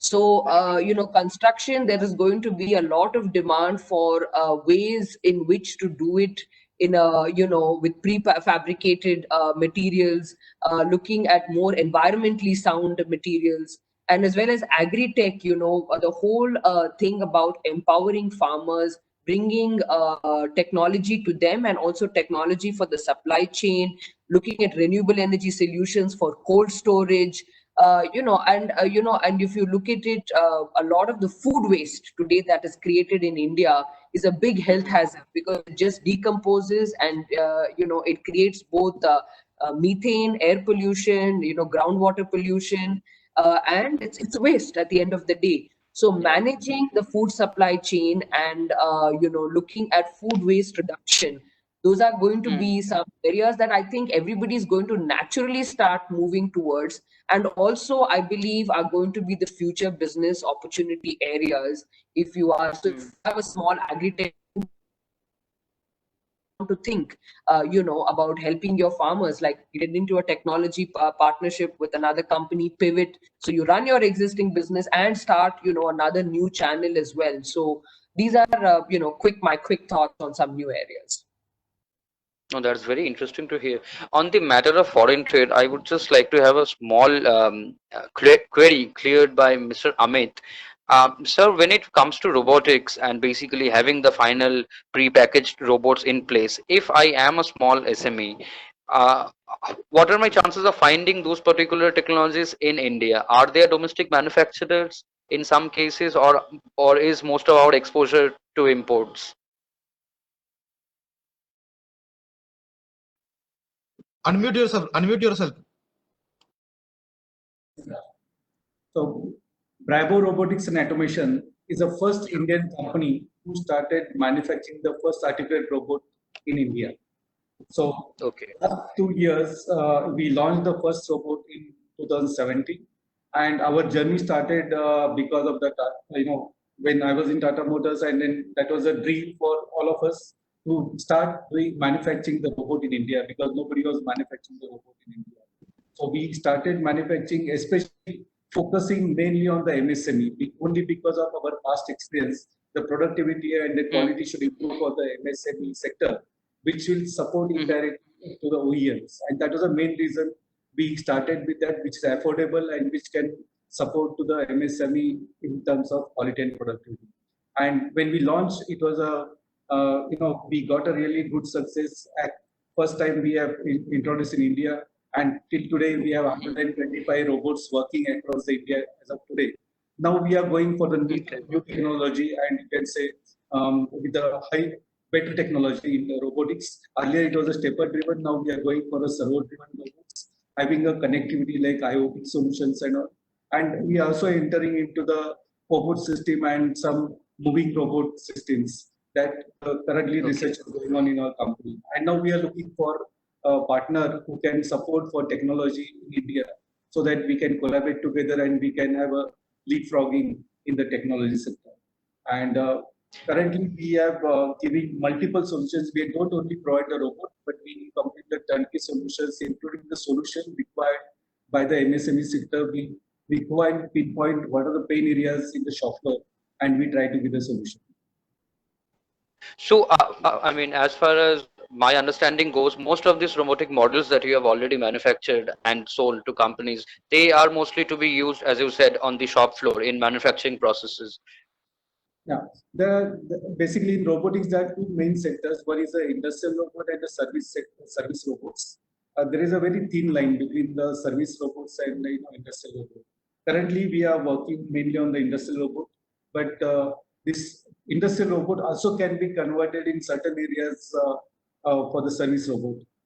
For example, currently we are using our robot for doing the sanitizing, also for temperature checking, remote temperature checking for employees in Tata Group. The experiment is going on currently. We are also looking for option. We have done some prototyping for swab testing by the robot. So this is also ready now. So we are now looking for a solution or some certification so that we can go into the market. So these are the different options are possible. So service industrial robot also can be used in certain areas as a service robots. There is a very thin line. Of course, there are service robots like cleaning, house cleaning. Because of the current situation, a lot of people are looking for house cleaning robots. So all these things comes under even the border security. The security robots are also there. So we are not there, but currently our focus is mainly on the industrial robot. But going forward, we are definitely looking for the service robot as we go forward. Robots being used for border security. Wow, that is one story that I think every newspaper would want to cover right now. But along it will be useful for to take them away, Chinese soldiers. Very true, very true. Yeah, today in the world, Israel has been complete. Their borders are completely secured by the robots. Wow, very interesting. But on that note, because I mean, these are uncertain times both at the border and obviously, I mean, everywhere in the country, especially for businesses, this has been very challenging times. On that note, I really want to ask Mr. Suresh, sir, because obviously these are times when people are not very sure as to even the short or medium term future.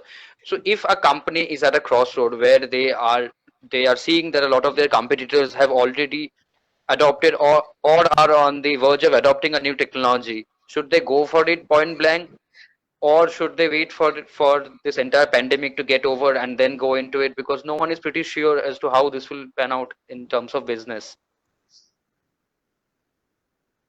See, as far the business is concerned, let us be very clear. It's SMEs are all more to do with earn to pay model. We have to earn so that we can get the pay for it. So nothing called waiting. We have to start. Let it be with what you call it, corona effect or post COVID. let us start. But the expectation is what? It's more to do with and to pay model, like other panelists said very clearly. It's, are we going to have something which is very costly, which is not affordable, or which is not required? That's how the questions to be asked. Rather than here, it's very clear to face these sequences. Let us have a process policy procedure which takes the responsibilities, ensure the good products, and address the market, which is very important. Touching the customers, that's what very important. If you see from the especially a rural market, we are seeing now and getting more responses even from a kirana shop. Now people are staying nearby and they are trying to attract. In a normal day, they are able to get an amount of something per day 14,000. Today they are able to get 28 to 30,000. Let us try to focus and being part of a big group and a financial service sector. We thought, can we enable them? Can we bring those people into group, trying to create some new schemes, tailor-made something else to make it today? At least even with the COVID situation, people are able to take the finances. People are able to take creating, empowering the kirana shops into some small shops, which is having multiple products, selling it out, which is required from the last mile. So that's the way things are seen. So let us see more of an opportunity, how we can try to build it and try to create, involve some new players early. That's very important. Try to create an international approach and standards. That is again very important. These are something else which we have to take it up. Even strike the balance between governance and innovation in fast changing environment. Those are some new elements we have to bring in part of the technology, which ensures new privacy, new safety or interoperability so that the products can match. And this is an area where we can even create the technology which suits our requirement with the quality assurance and certificate and create a trust. So such areas which is very open, we are not taking it so seriously long time back. We can try to do it out. And if you see from even funding factor now, using blockchain, other things matters a lot for even a remote based operating vendors, because they no need to share the documents and other details with multiple banks and other things. They can create in one particular area and they can start sharing it out. So such matters a lot when you try to ease out and try to create that value system. And let us appreciate at least beyond digital, it's let us take this chance and choice and create a challenge which changes the environment and try to build out of it. And I'm sure like India, one good thing about rural India, beyond digital, they are very good in getting into business. Only technology should get aligned to that. That again, I'm mentioning e-business is less of electronics and more of emotions. If you are trying to capture such part, we can create an earn to pay model so that we can make them to earn so that they can pay for us. So on that note, there is, I mean, it should not be considered that adopting new digital technologies would necessarily be more expensive, because this is a question from one of our viewers. He says that it is very expensive to adopt digital technologies, at least in the short term. You can simplify it. That's what I'm saying. Try to bring it localized and try to make which fits you. And that's what the word we are using. Try to create something else which is required for you. Stay with that. If really it matters, then we can get into the best of it. But don't go for something else very big. Like suppose you take the same blockchain part. Today, to load some ledgers and load something else which a very high amount is required. So are we going to look for it? But to start, the finance amount and other things required more, and the duration takes 3 months to clear a small fund. So why can't you use some normal methods and try to use it? But if you are expecting some huge funds, trying to use blockchain, it enables you faster and reliable also. Like it creates a reliable information so that it creates a trusted environment and multiple people can participate and you can get the best bit out of it. So use the technology which matters a lot for you. That's what we are saying. No, that is very true, and I agree with that. On that note, I would start taking some of the questions that are coming in, because a lot of them are coming in.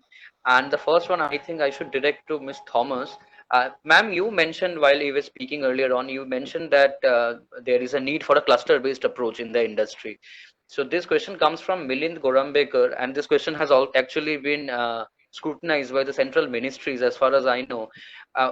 Given the current pandemic, what would be your thoughts on the decentralization of the physical industry footprint we have in this country? Because most of the time they are very concentrated in very, very high density areas, and once COVID shut down that particular district, be it Navi Mumbai or Gurgaon, the entire value chain just crumbled away. So, decentralization and not focusing on building everything in one area, very, very important. And for whatever reason, if you've seen in our country, we have looked at when, if there's a market, everybody kind of goes to that area and we have this crowding.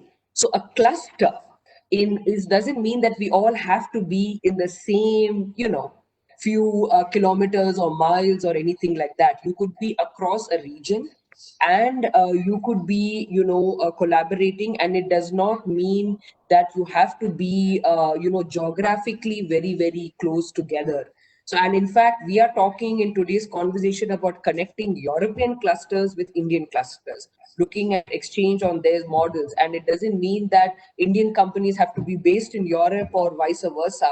We are actually going to be using extremely decentralized methods. In fact, very virtual means to make those connects and make it possible. And in fact, I do agree that, a decentralization actually helps equal economic development across the country rather than focusing. So we should all learn that, okay, just because there is a hub for robotics, and Bangalore is a center or Bombay is a center, it doesn't mean that Baroda cannot have a robotics company.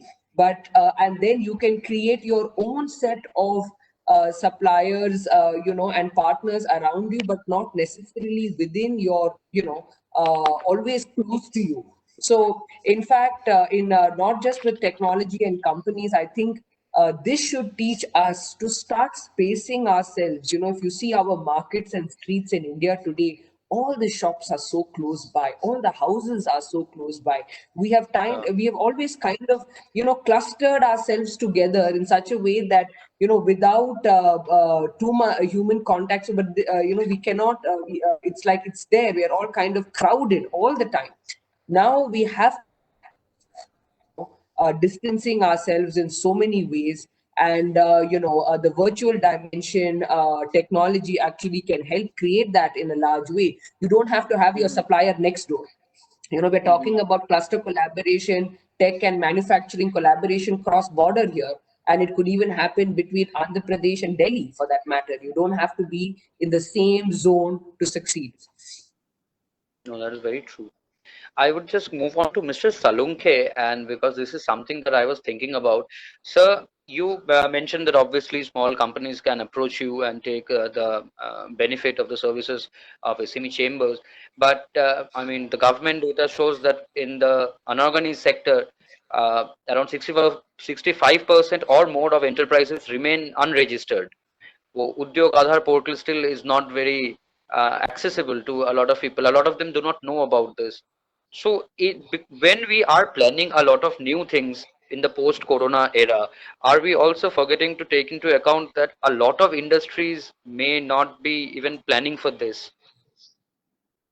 See, usually earlier, 2004, 2002 onwards, there was a small scale industry in ministry department. Okay, after 2006, the transformation in the definition of MSME converted into MSME Act. After that, there was I think 35 lakh companies have registered with that platform. But now, after the Sir, your voice is very low.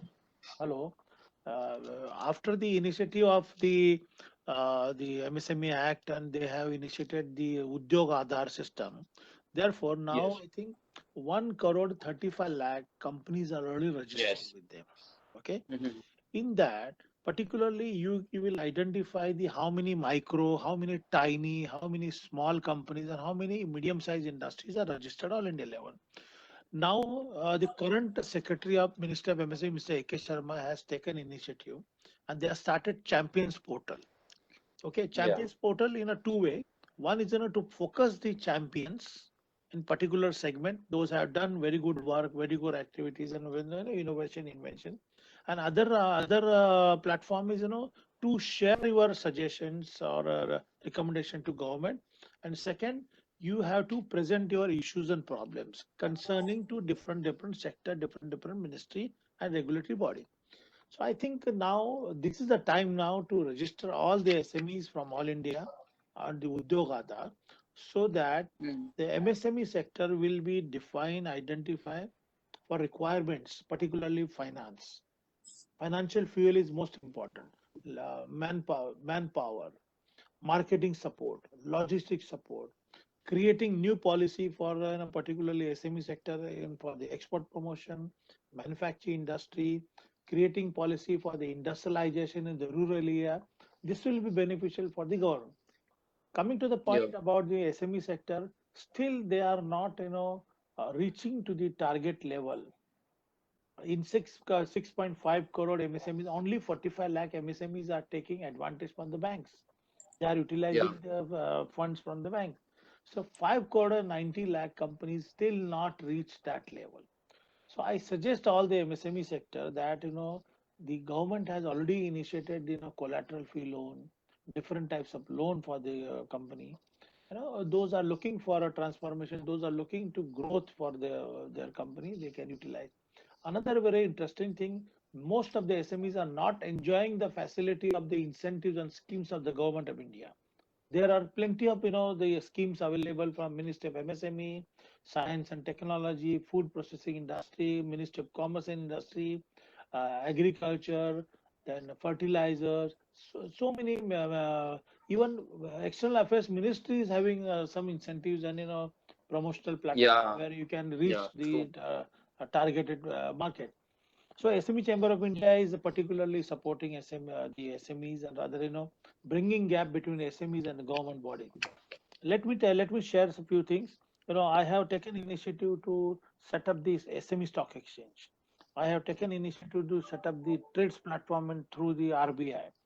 I have initiated, the lack of manpower during the Montek Singh Aluwalia's tenure as a vice chairman of the Planning Commission, 2007. We have started, arguing with him that why government is not providing manpower. So then they have brought the National Skill Development Center. Similarly, the collateral free loan 1997, I was a advisory board member for the SIDBI. At that time, we have initiated through the Prakash Timbalkar, the chairman, ex-chairman of the SIDBI, collateral free loan up to 25 lakhs. Up to that, now the 2 crore. And even I had demanded from the government to enhance this loan up to 5 crore, because most of the micro and tiny and small companies, lower level companies, they are enjoying the facility of the 2 crore.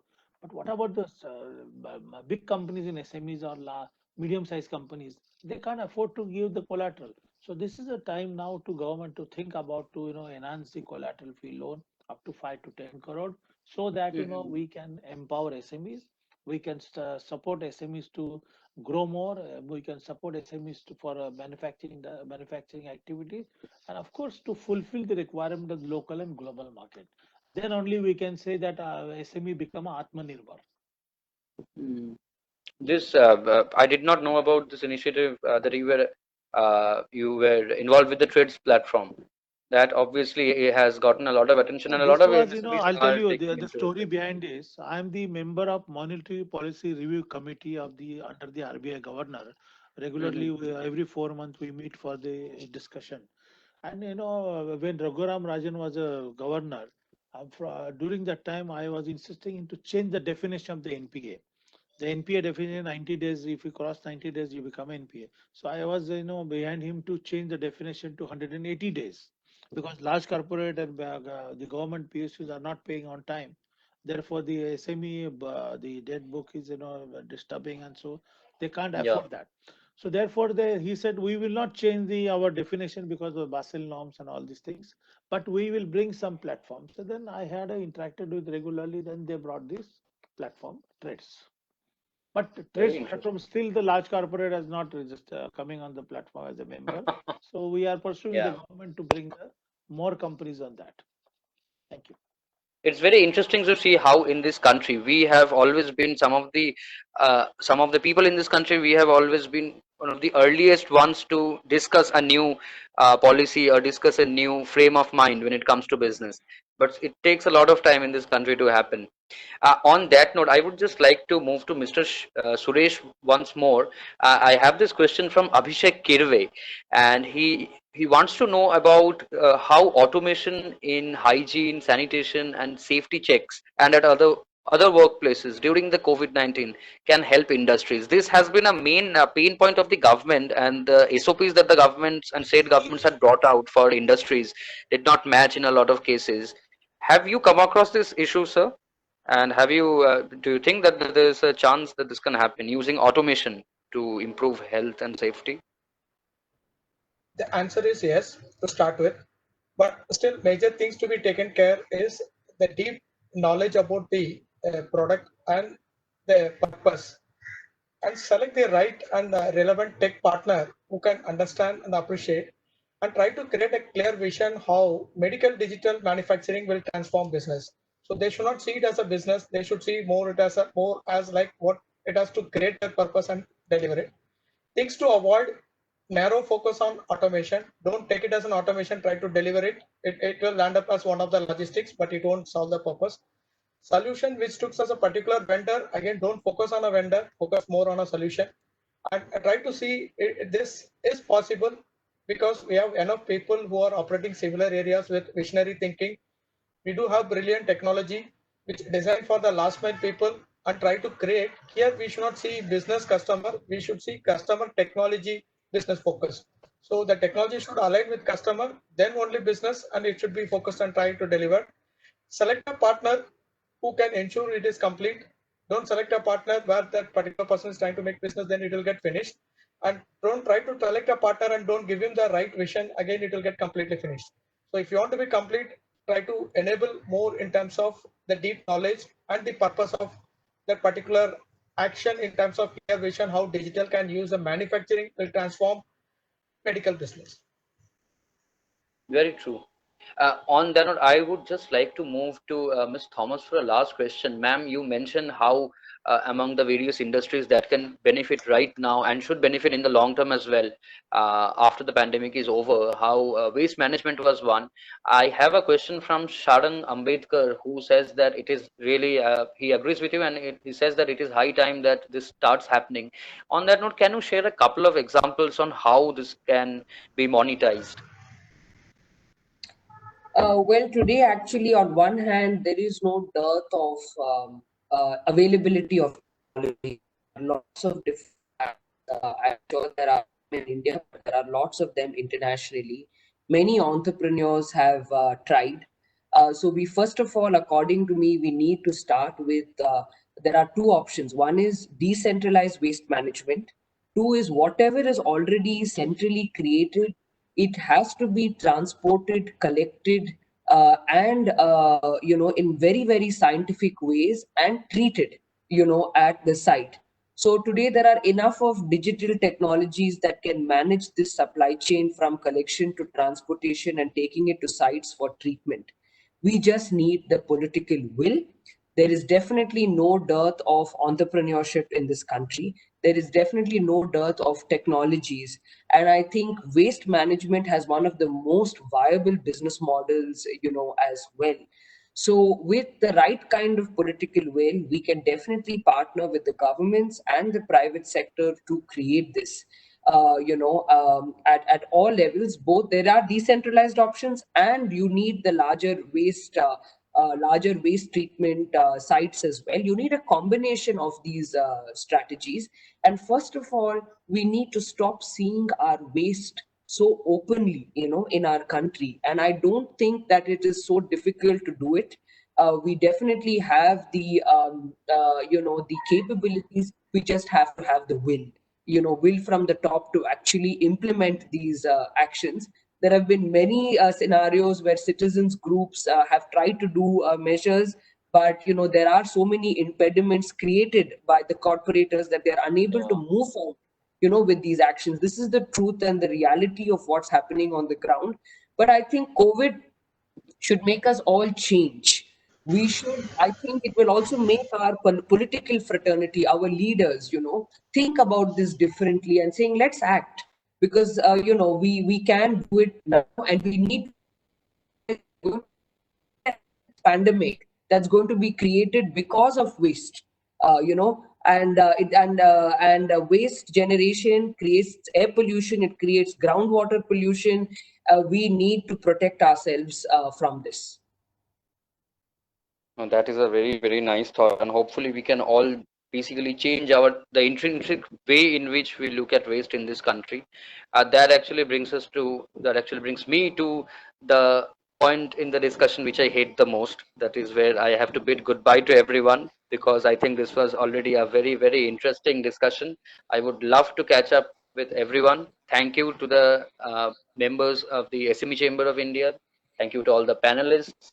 And on that very hopeful note, please keep on reading Business Standard. But thank you, everyone. Thank you so much. Thank you, Thank Mr. you. Subhayan, Thanks. for Thanks a lot. participation in Yeah. our activities, and I'm thankful to Leena. Special thanks to Dr. Shan, Amit ji. Special thank you for Salesforce to associate with this, and of course, Dr. Mande has shared his views and has shown the interest to support SME sector. With this word, I again request the SME sector to to acquire advanced technology, patented technology, and approach us for future support and services to be development of your activities. And definitely this supporting and empowering SMEs will be useful for us to to compete with the local and global market. With this word, I'm thankful to all the speakers, particularly for sharing your views and thoughts. I look forward to your long-term association with the chamber in future also. Thank you very much. Thanks to all the viewers and listeners and members for sparing your time. Thank you. All the best to all of you. Thank you. Thank you. Thank you. Bye bye.